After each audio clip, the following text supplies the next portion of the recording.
l'ésotérisme. Ce sera une vidéo vraiment très courte qui me permet d'introduire une nouvelle série de vidéos à partir de ce livre-là, qui est Le pouvoir de la lune, émancipez-vous grâce au cycle lunaire de Marilyn, je ne dirai pas son nom, ou si je vais tenter, Kescula de Rumon, aux éditions First Edition. Donc je vous montre de plus près pour que si vous voulez le screen, avoir plus de détails.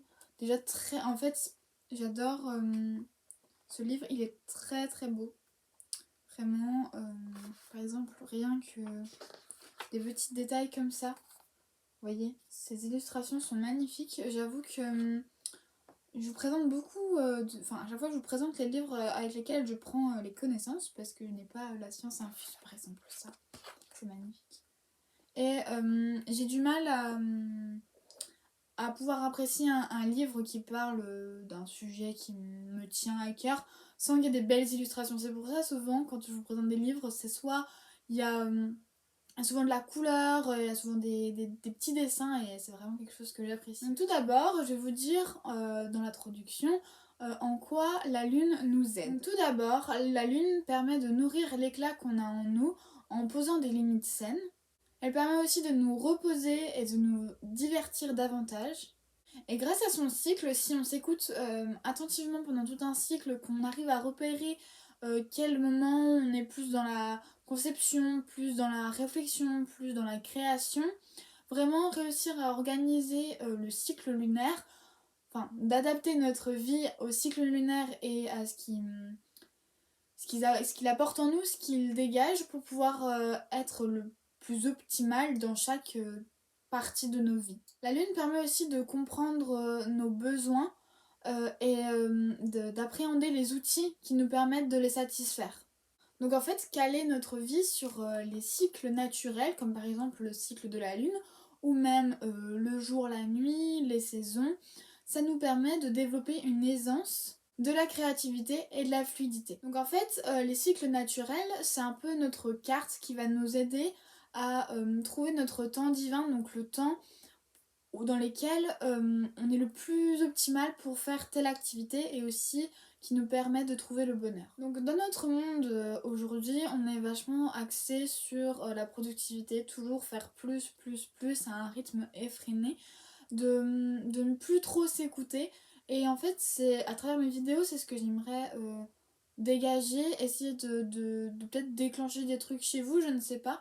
Mais à travers toutes les parties ésotériques que j'aborde, c'est des moyens de se reconnecter à nous-mêmes, de faire confiance à notre intuition, à notre créativité, parce que on n'est pas parfait, loin de là, mais on est parfait pour notre vie. Oh, c'est beau ce que je dis. Donc en fait, il faudrait arrêter, renoncer, s'éloigner de cette quête de toujours de croître, je vais y arriver tout le temps, toujours croissance, il faut toujours faire mieux, plus. Sauf que au bout d'un moment, on est à bout, on peut pas aller plus loin, même c'est peut-être pas le moment d'aller plus loin, c'est pas le bon cycle, c'est pas ce qu'il vous faut actuellement, donc essayez de nous recentrer plus sur nous-mêmes, sur ce qu'on ressent nous et pas sur ce que nous impose la société depuis maintenant trop longtemps pour moi. Un peu mélo ça par contre. Un peu mélodramatique meuf, calme-toi. Donc en fait dans l'astrologie on retrouve aussi tous ces aspects de la lune. La lune est importante dans l'astrologie, je vous l'expliquerai plus tard via le signe lunaire.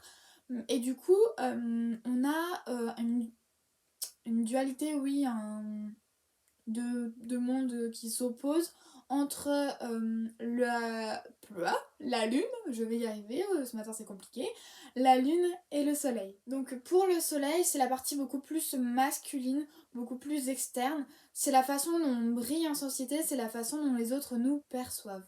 Et si vous vous souvenez des vidéos astrologie où je décrivais chaque signe astrologique par thème, il me semble qu'il y en a une ou deux sur cette chaîne, les autres sont sur mon Instagram.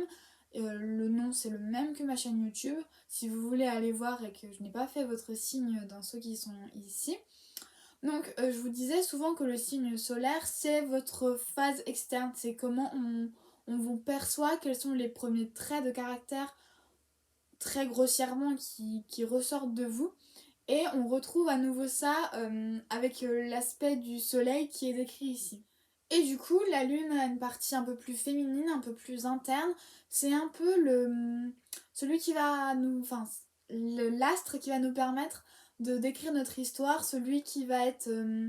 qui va s'assurer que tout est en place pour qu'on avance du mieux qu'on peut. C'est un peu aussi notre subconscient. Je vous en ai parlé dans la vidéo précédente, il me semble. Et c'est vraiment... La lune, elle est connectée à notre âme, à notre féminin.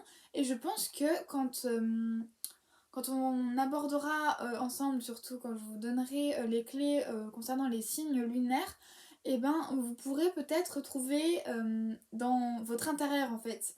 Le soleil c'est vraiment votre face au monde et le signe lunaire et la lune c'est votre monde intérieur.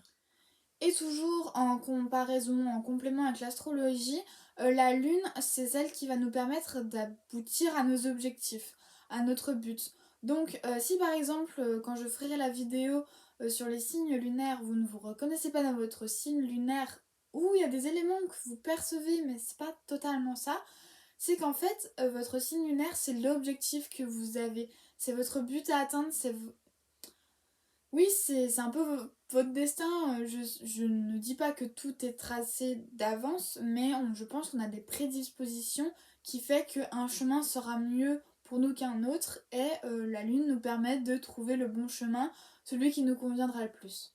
Et pour finir sur la petite phrase de fin, en fait connaître les cycles naturels qui régissent notre monde et du coup nous régissent nous sans qu'on s'en rende compte, et ben une fois qu'on s'en rend compte, une fois qu'on arrive à déterminer que de mars à avril on est dans tel état, après dans un autre, ou même au cours de la journée, au cours de la semaine, au cours du mois, une fois qu'on a déterminé quelles sont nos phases à nous, personnellement, notre cycle à nous, on peut organiser notre vie au mieux possible. Si on sait que dans telle période du mois on est plus créatif, et ben on va pas chercher à être créatif dans une autre partie du mois, on va se concentrer à être créatif à ce moment-là. Et je pense que je vais essayer de le mettre en place de mon côté, mais de se connaître, ça ne peut qu'être bénéfique. J'espère que cette toute petite vidéo vous aura plu. Bien sûr, elle n'est qu'un début à toutes celles qui vont suivre. C'était vraiment juste une introduction pour introduire ce nouveau sujet. Il me semble... attendez, je regarde. Il me semble que au niveau de l'ésotérisme, on a toutes les différentes séries que je vais aborder. Donc je vais aborder l'astrologie, la lune et les rêves. Il me semble que c'est tout. Donc au cours des différentes semaines, donc à chaque fois on alterne entre psychologie, développement personnel et ésotérisme. Et du coup, dans les parties ésotérisme, j'alternerai entre astrologie, rêve et lune dans ce sens-là. J'espère que mes vidéos vous plaisent toujours autant, que les sujets vous intéressent. Moi en tout cas, j'adore vous communiquer mes connaissances et j'ai hâte de vous retrouver en commentaire. N'hésitez pas à y venir. Et sur ce, on se retrouve la semaine prochaine pour une vidéo psychologie. Ciao!